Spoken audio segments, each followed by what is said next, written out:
Congolais, bamon a degré à provocation. Et voilà, Raïssa Fungol Nyon, surtout, bien au côté, bazo Fungolande, Nzela go Fungola. Nzela etika la kozala awate. Nzela etika la kozala awate. Bazali ko tripoté. Nasima Nabino est à messe des officiers. Nasima Nabino est à messe des officiers. Ndako ya basoda ya kolia, ba espolwe yango. Ba kati ndako ya basoda, ba tie bandako na bango. Il est en vue place wanal. On va faire de la place. Derrière basket des afuna. Ko banda kala. Donc on allait concession à Joseph Kabila tout le monde. Non.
Yebise lo na sali nyamu o masana ngaba boya nga fondo so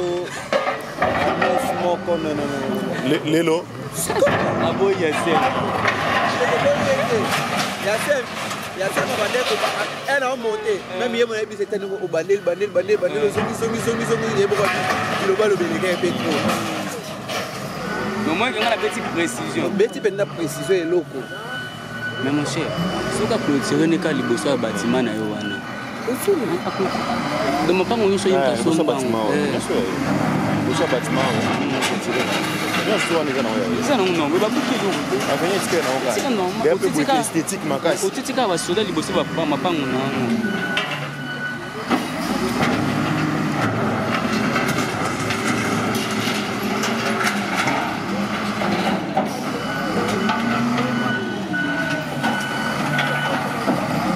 Bastale loko pour qui m'a solo Gabon. Je t'ai dit. Oui. Tu vois, dans la son vidéo. Son vidéo, est-ce que abomi caméra cabine alors qui ça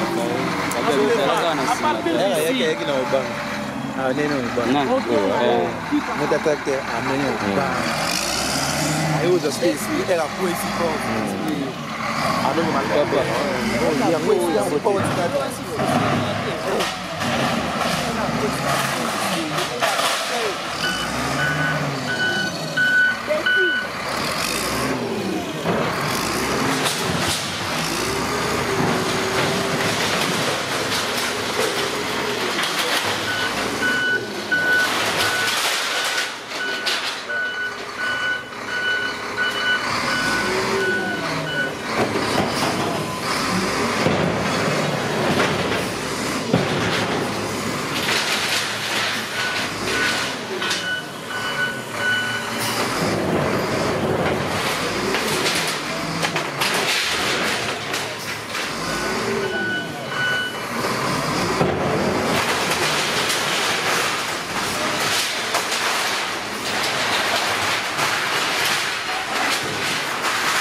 Wana wapi?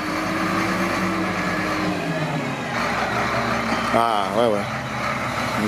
On a 4 pena na kati pena kota lupa. Dans lupangu pena na kati, biso na kati.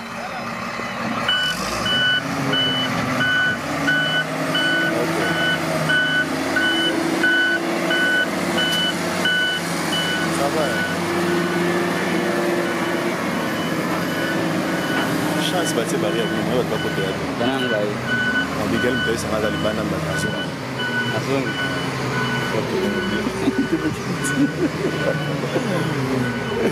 Kiawa alobia wa maya wa ubimaki ngasani. Na butu Alisio ezate kuneza ambassade. Esuka. Na simeza résidence ambassadeur à Suisse. Azaki le premier au Kangango. Awa na sima rais des ambassadeurs à Suisse. Ah ouais, ça venu des ambassadeurs. Vous allez mettre des diplomates en insécurité. Bango boko bakanga kuna. Boke l'ambassade à Suisse dans sima. Boya boke l'ambassade à Suisse. Bazo zela bino na ba caméra kuna boke l'ambassade à Suisse. Orobima tiki ngasani. Ah njob na ngasani ezali. Ba venir belé za Kinshasa oyo. Babongisi te Itaga ekufa, Kabinde ekufa, Kabambare ekufa. Botia ngodon ba goudron, orobima kingasani. En tout cas il faut zalaka muto MLC pour le babon na IDPS. Oh, il faut sa mentalité IDPS.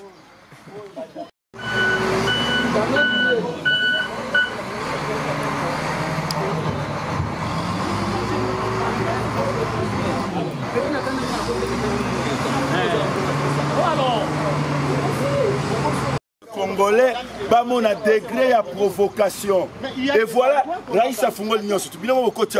Bazo Fungola Nzela go Fungola. Nzela etika la kozala wate. Nzela etika la kozala awate. Bazali ko tripoter. Na simanabino eza messe des officiers. Na simanabino eza messe des officiers. Ndako ya basoda ya kolia ba espolwe yango. Ba kati ndako ya basoda ba tie bandako na bango. Derrière ici. Ezaki messe des officiers boke ndela sebo tuna. Mais venez pas Moussa. Yo zali ancien ministre ya vice-ministre. Ba imboka misusu ko tuna ki bangwa ba habitant. Misu ba koloba ke babanda ko sakana à l'époque ceux qui a Zaïre, ceux qui a Congo belge. Depuis Kalana Zaïre et Zalaki kuna na sima messe des officiers. Ezaki pas ba soda. Botu na ba ex-phase ya Kalaba Bisabino. Messe des officiers a espolloué. Boki tanase mo na ba kati yango bandaku. Ba soda ba esu na place à Goliath. Bokende. Quartier ba génie militaire. Ba soda o ba tonga ka bandaku. Bandaku na bosi. C'est là. Et si li bokende na sebo ketala. Siko bato ba espolloué kuna ba ko lukanzela na provocation par Raïs. Ba espolloué messe des officiers. Descendez là-bas. Passage est prévu là-bas. Il y a des passages. Il n'est pas dit que non, comme ils construisent là-bas, ils doivent passer par ici. Non, il y a déjà des passages prévus là-bas où ils peuvent entrer, sortir comme ils veulent. Mais ici, ils sont entrés. Vous-même, vous avez vu, ils ont cassé pour créer un passage. Est-ce que ça se passe comme ça? Hein? Même le ministre de l'Urbanisme, il sait lorsque vous voulez exproprier un endroit pour cause d'utilité publique, il connaît la procédure. Jusque là-bas, hein? La route devient rétrécie, donc ça va. C'est là où ils sont en train de la route est rétrécie. Il est dans une place où on a des baskets, des akuna. Donc, ils ont dit concession à Joseph Kabila. Non.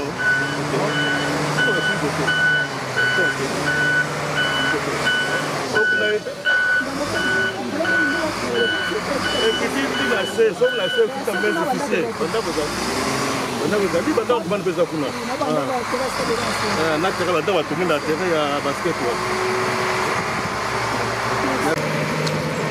après avoir sa oui, il passe qui limite depuis de là qui balabala de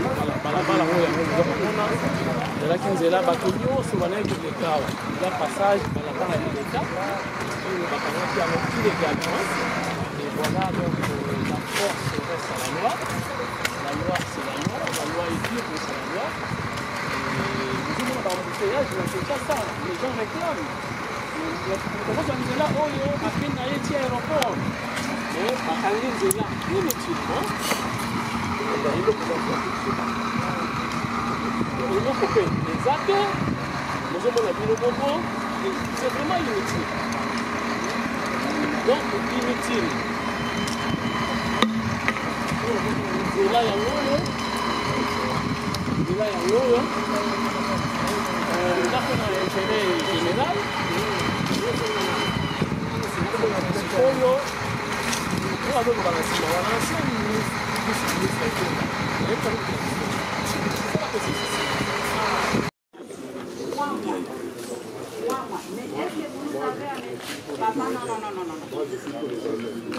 il y a des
Il y a embouteillage, il y a embouteillage.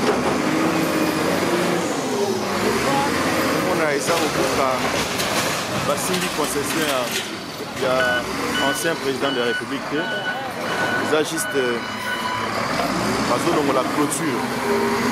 La clôture qui est, selon les autorités, clôture est ça à Balabala. Mais je pense qu'il y a un sénateur à vie, par aussi Mbate. Juste là, donc la clôture pour eux, Kanaki Nzela. Donc c'est un peu ça. Donc vous avez la musique qui est portail ancien chef de l'État. Donc le rôle est 4 années. Avant clôture. Donc c'est un peu ça.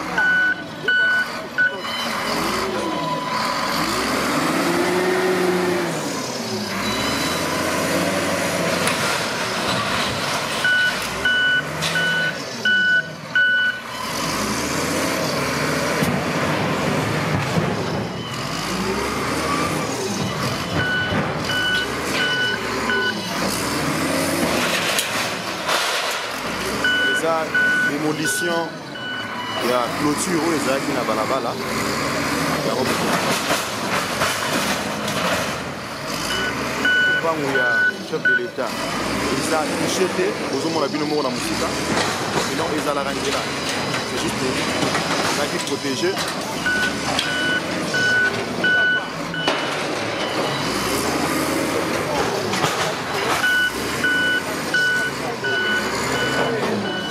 Zalaki Nzela. Zalaki Namoni Nzela.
Juste à côté, c'est l'hôtel du fleuve. Au Lekina, c'est l'hôtel du fleuve pour accompagner la nation.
Jeffer.